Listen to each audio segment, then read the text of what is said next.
Sir, will you please raise your right hand and put your left hand on the Bible? Do you swear to tell the truth, the whole truth, and nothing but the truth before this honorable commission? I do. Will you please state your name, address, and other personal circumstances? My name is Ferdinand Alexander Araneta Marcos, address 41 Nara Street, South Forbes, and I'm currently the First District Representative of Ilocos Norte. Witness now is under oath and ready to testify, Your Honors. Witness may now put down their hand. Sir, the Commission notes that you have sworn to tell the truth, the whole truth, and nothing but the truth in this proceeding. And therefore, please note that this hearing will be recorded both on audio and video. By proceeding, you understand that anything and everything that you say here can and could be used as evidence by this Commission in the pursuit of its functions under Executive Order 94, which includes the use of the recording, transcript, affidavits, and document in this hearing as evidence in any court or legal proceeding. Do you consent to the recording? Yes. Yes, sir, I do consent to the recording. Do you also consent that we live stream this hearing or subsequently air it on a later date on television and other forms of mass media, including social media, in accordance with the ICI live streaming guidelines? With regards to that, sir, I'd like to defer to my counsel. For the record, good counsel, can you please state your name and your position? Good counsel, may I request, may I ask for the grounds why you request for an executive session? Your Honors, we have written earlier to formally request for an executive session because our client here has already submitted himself voluntarily. He would like to share as much information as he can, as candidly as possible. And more importantly, there may be critical information that may be elicited from his testimony which may jeopardize or compromise further investigation of this commission. So for that reason, we again request that for an executive session for Congressman Marcos.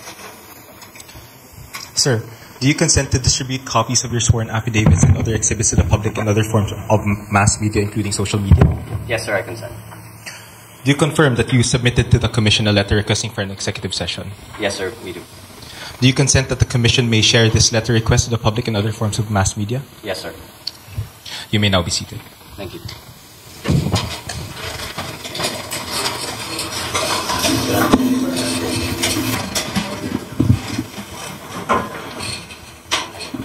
With consultation with the other members, the Commission, we grant your request. So we will adjourn the session and go into executive session. Thank you, Your Honor. Good morning. Andito ngayon tayo sa Bukana Bridge. Nakakatapos, it is a 1.3 kilometer bridge. Kasama ito sa buong bypass na ginagawa around the Davao City. At ito'y sinasabi, ang estimate natin, na ang biyahe na dati halos 2 oras ay mababawasan, magiging mga 25 minutes, 20 minutes na lang. Kaya't malaking ginhawa. Lalong-lalo na ay ngayon na magpapasko tayo, alam naman natin nangyayari sa traffic. Kaya ito ay magagamit. We will open the bridge on the 15th, December 15, gagawin na. Matatapos yung buong bypass by December 2027. So tuloy, tapos na lahat ito all the way. Kaya't ito ay nagsimula, na-approve ito noong July ng 2022. Nagsimula ito ng 2023, early 2023. Late 2023. I'm sorry, late 2023 kasi mga approval. At ngayon ay tapos na. Kaya't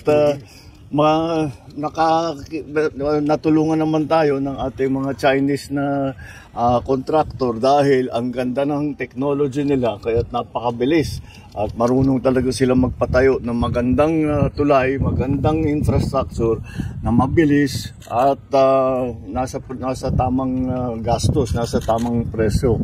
So this is one of the 4 major projects that our legacy projects that we will be finishing in Davao and its environs.